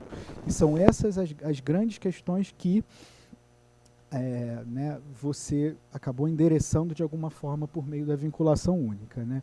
Ou pelo fato de que você vai conseguir responsabilizar mais fácil a corretora e, né, uma definição mais fácil de MRP. Não estou dizendo, novamente, que não há soluções para cá, mas eu acho que talvez o que tenha que ser mais explorado seja essa relação cliente-agente autônomo e não do agente autônomo em diante. E um outro ponto que você comentou que foi muito interessante, que foi a questão do best execution, né, em que corretor operar. E talvez aqui seja a grande solução para todo esse debate, né? O que é o best execution, né? É a corretora enviar, né, num cenário de múltiplas bolsas, né, a corretora escolher, né, o melhor preço para o cliente para executar aquela operação. E claro, né, sendo uma bolsa só, talvez seja um pouco mais fácil. Se a gente está falando de diversos mercados, tem um ônus a mais para o intermediário. Passando por agente autônomo, em que corretor operar? Aí a gente tem que fazer a seguinte pergunta: uma vez que o cliente é do intermediário, né, ou está cadastrado no intermediário, não no agente autônomo, você está fazendo essa pergunta porque você está pressupondo que ele já vai ter cadastro em 5 corretoras, e naquele momento em que ele operar, o agente autônomo vai ter que olhar, né, as taxas que cada uma vai cobrar e escolher, né, naquele momento qual das 5, ou a gente está talvez pensando num modelo um passo atrás, em que eu trabalho com 5, 10, mas em relação àquele investidor específico, ele está trabalhando só em um. Porque é uma possibilidade também, e que talvez a gente, dando esse passo agora, a gente lide com menos problemas do que a gente tenha que lidar já com o passo de que eu vou assumir que, em trabalhando com 5, o meu investidor certamente já vai ter cadastro nessas 5. Parece sutil, mas eu acho que tem algumas implicações aqui que que são relevantes de serem consideradas. Muitas vezes o mesmo ativo, né, o mesmo produto, ele tá em várias plataformas, né? Então, ou seja, de certa forma, um olhar mais crítico do assessor em termos de bolso dele, né? Eu, assessor, eu me remunero melhor. Estou convencido que o CRIA da Alliance é o ativo para esse meu cliente, né? Mas espera aí, ele está em várias plataformas, né? Por onde que eu compro, né? Acho que esse é o... Eu fiz esse comentário que é um best execution de ótica de sell side, né? Uma coisa um pouco diferente. Primeiro para falar disso, depois para pegar um ponto do Berwanger também, que é vou juntar os dois, vai. O que a gente está querendo fazer aqui tem uma finalidade só, que é aumentar o poder de escolha do cliente, né? Acho que a grande vantagem, o que a gente está buscando no momento em que a gente quebra a exclusividade, mais do que a possibilidade de eu trabalhar com várias corretoras, é o poder oferecer várias corretoras ao cliente. Quando a gente fala em best execution, a lógica que a gente está pensando aqui, ela envolve com quais corretoras eu vou escolher trabalhar para oferecer para o meu cliente. E no momento em que você tem o mesmo ativo em 5 corretoras diferentes, a ideia não é que você... Porque você bem falou, vocês são conflitados na venda. Se eu tenho o mesmo ativo nas 5 corretoras, a nossa política de best execution vai envolver oferecer as 5 e dar essa escolha para o cliente. Tem a questão do cadastro, eu gosto desse papo, né? É que eu acho que a gente vincular o cliente à exclusividade também parte um pouco dessa premissa de que, poxa, eu vou ter aqui talvez alguma dificuldade de fiscalização. Não, porque eu vou estar quem vai escolher é o cliente. A gente nunca vai decidir qual é a corretora. Porque se você tem o mesmo ativo em 5 corretoras e você pega uma só e fala, ó, tem essa aqui, óbvio que se o cliente tem o cadastro, se não tem, aí efetivamente é um conflito. O que a gente tem que ter é explicar que a gente sempre vai oferecer todas as corretoras, a gente pode até recomendar de acordo com essa política, mas mostrar todas as opções disponíveis. O poder de escolha nunca vai ser nosso. Por isso que essa best execution é um pouco nessa ótica do sell side. Com relação ao ponto da ordem do cliente, você tem toda a razão, porque a gente entende que é aí que está o conflito, né? O recebimento da ordem do cliente. Os sistemas atuais, eles funcionam em formato de push, em que no momento em que eu, agente autônomo, imputo a ordem para o intermediário, já aparece uma mensagem para o cliente. O próprio, hoje, para 99% dos intermediários, eles não precisam pedir confirmação de ordem, seja via gravação, seja por e-mail. Isso acontece sistemicamente. Então, tem esse pedaço onde hoje esses sistemas estão chegando lá. Por isso que quando a gente olha para uma outra ótica, por exemplo, de consultoria, o que mais tem desenvolvido o mercado de consultoria, isso tem sido muito curioso, são os próprios intermediários falando, putz, vem fazer consultoria na conta de custódia aqui. O mesmo sistema push que ele usa hoje, numa ordem diferente, é o sistema que ele começa a usar com o consultor. Vou fazer um comentário Justo, entendeu? está falando, que eu acho que é interessante. Eu acho que a questão de tecnologia hoje, se ela não está presente, ela é fácil de ser desenvolvida, basta você fixar os padrões. E você fixando padrões para a ordem, você resolve. Eu acho que um ponto da transparência é o mais relevante. No fim do dia, a gente trabalha para o cliente. Então, quanto mais opção a gente der para o cliente, com transparência, melhor para o mercado. Eu acho que para a gente aqui o melhor é pensar como eu faço isso. E aí tem, então, obviamente, talvez tenha um passo que não devo fazer da mesma vez, mesmo passo, tem que fazer em passos distintos. Agora, que a transparência e opção é, com certeza, a melhor opção para o cliente, acho que não há dúvida, né? Bom, a gente tem algumas iniciativas ocorrendo na CVM, né? Tem essa audiência conceitual e ela vai servir de insumo, né? Tanto para a Superintendência de Desenvolvimento do Mercado, que é a minha área, avaliar, né, alterações na 497, mas também em relação, né, a um trabalho que está sendo realizado pela nossa assessoria de pesquisa econômica, em relação ao um estudo de análise de impacto regulatório, especificamente no tocante à exclusividade. Então, ele vai estar servindo de insumo aqui para trabalhos que vão ser realizados em 2 áreas na CVM. A gente vai se utilizar, né, do expertise desse estudo, né, para fins de tomada de decisão. Né, imagino que se tudo caminhar dentro do esperado, a gente teria uma audiência pública específica no ano que vem. Ano que vem, primeiro semestre, você acha? Não sei, não sabe. consigo Tá estimar aberto agora. ainda. Está aberto. Tá aberto. Obrigado. Uma pergunta a mais, não tem? Por favor, pode. Posso fazer? Pode, por favor. Bom, em primeiro lugar, eu fiquei bastante satisfeito, é sensacional o trabalho, a CVM realmente dá um passo, né? Se aproxima da ponta final através do nosso intermédio aí. E acho que assim, ficou mais do que claro que há um processo de evolução, quer dizer, o que era lá atrás evoluiu muito. Parabéns, doutor Guilherme, também foi sensacional a sua perspectiva. E a minha questão é a seguinte, na prática, em todos os mercados, há uma disrupção, de todas as maneiras. Então, no mercado de locação de imóveis, né? Enfim, ninguém usa mais mapográfico, eu usava guia, né? Enquanto eu dirigia para achar o lugar que eu ia. Hoje todo mundo é Waze. Então, isso é a questão, basicamente, acho que é ser client-centric. Ou seja, quando você passa até a perspectiva do cliente de verdade, né? Aí as coisas mudam de figura. Eu acho que o Guilherme falou sobre isso. Quer dizer, a partir do momento que ele mudou a perspectiva, então você muda como é que você tem que atacar esse mercado, atacar no sentido positivo. E eu sou professor da Fundação Getúlio Vargas, eu acho que tudo se resolve com a educação.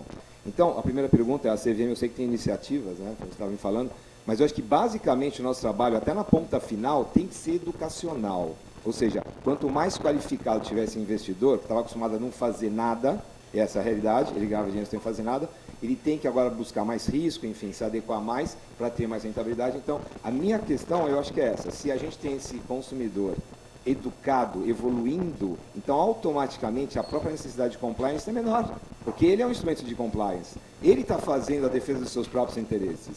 E sem querer diminuir a função dos reguladores, mas aí a função do regulador ela é muito mais estratégica, não precisa ser tão operacional. Então, a minha pergunta é essa, quais são as movimentações, né, que a gente poderia fazer para que isso seja, vamos dizer assim, tenha um efeito mais positivo ainda? Obrigado. Um desafio e um objetivo constante da CVM de aprimorá-la. A CVM tem uma superintendência cujas principais atividades estão relacionadas à busca, né, por aprimoramento da educação financeira no Brasil. Não é fácil, né, é um trabalho de formiguinha, né, os resultados, né, vêm, mas eles são muito marginais, mas a gente continua e sempre continuaremos lutando. A CVM preside, né, para vocês terem uma ideia, né, o Comitê 8 da IOSCO, que é a Organização Internacional das Comissões de Valores, em relação específica a essa questão de proteção e educação dos investidores. A gente, né, estabeleceu já há alguns anos, né, uma iniciativa coordenada, global, que se chama Semana Mundial do Investidor, que ocorre por iniciativa de todas as CVMs do mundo. No Brasil, aliado com as outras jurisdições, esse ano vai ocorrer no final de setembro, então a gente vai ter uma Semana Mundial do Investidor, em que vários eventos vão ser realizados com esse fim. Semana Mundial de Educação do Investidor. E a gente sempre busca parcerias para aumentar, claro, o nosso alcance, a nossa capilaridade. Então, temos parcerias com diversas entidades e é claro que a ABAI, né, poderia ser mais um parceiro aí para a gente conduzir atividades específicas nesse fim. Enfim, é uma preocupação constante e a CVM abraçou essa causa e certamente atua muito nesse ponto. E um ponto aqui para a gente também lembrar que a gente está olhando para a CVM, pedindo para ela educar o investidor e dá uma olhada no site investidor.gov.br, dá uma olhada no próprio site da CVM. A gente é um dos mercados mais transparentes do mundo. Eu tenho feito aulas e conversas com os investidores diretamente de varejo. Antes eu só falava com o mercado, agora estou falando com o varejo. Dá prazer falar sobre o nosso mercado nesse aspecto. O nível de transparência, o nível de segurança. Mostra a indústria de fundos, todo mundo quebrar, nada acontece. Tudo aqui é muito, muito bem estruturado. E aí o que a gente tem que lembrar é o seguinte, o nosso investidor que não está tendo acesso aos materiais. A Ambima produz materiais fantásticos que são disponibilizados gratuitamente. Ontem eu até compartilhei no meu LinkedIn, a CVM postou uma nova iniciativa de educação que assim, é explicado de forma excepcional para o investidor, gratuitamente, só que isso fica no site da CVM, fica no site da Ambima. a gente tem que entender que a competência desse problema que a gente está falando aqui para resolver é Ministério da Educação, não é CVM. A CVM vai fazer o papel dela, mas a gente tem que ter uma conversa mais ampla, como sujeito político. E falar de Plano Nacional de Educação, falar de... Eu lembro minha mãe falar, eu tinha economia doméstica, sei lá, volta esse negócio. Mas a gente tem que, independentemente dessas iniciativas, todo mundo aqui, vamos lembrar como é que o nosso mercado ficou desse tamanho, via educação financeira. Como vocês começaram? Educação financeira, venda de valor imobiliário. Tudo isso foi muito vinculado. Quem tem que fazer essa educação é o nosso sistema de educação, para a gente fazer só a venda do valor imobiliário. Então, vamos lembrar que a gente tem sim que, a CVM faz esse papel, faz super bem, está ultra disponível, é muito fácil de ver, é extremamente didático, mas não é ela que vai resolver esse problema. Quem vai resolver esse problema é o Ministério da Educação. Então, de novo, como sujeito político, como cidadão, a pressão não é aqui, a pressão é no Ministério. Então, só... A gente ter cedido um pouco tempo, mas acho que a discussão foi muito rica para todo mundo, até para quem não tem possibilidade de estar no dia a dia da associação e ver as pautas que a gente vem tentando trazer para a melhoria do agente autônomo. Então, queria agradecer muito a participação de todos vocês hoje aqui, na figura de todos os conselheiros e diretoria da ABAE. Agradeço primeiramente Antônio Carlos, que veio do Rio especialmente para esse nosso evento. Obrigado, veio passar esse friozinho aqui com a gente, não é? Rangel também a mesma coisa, veio do Rio. E Guilherme, obrigado mais uma vez. Acho que a colocação de vocês foi muito rica. Eu, aqui de lado, vi que Antônio Carlos anotou várias coisas, então já senti que a ABAE já plantou algumas sementinhas na CVM, espero que melhore para todos nós. Agradeço também o Andy Banking por participar, dar esse local aqui para a gente, foi extremamente valia, muito obrigado. E na figura do Chico Amarante, agradeço também o Hudson Bessa por essa mediação e pelo nosso evento. Pessoal, obrigado, bom dia a todos, bom fim de semana.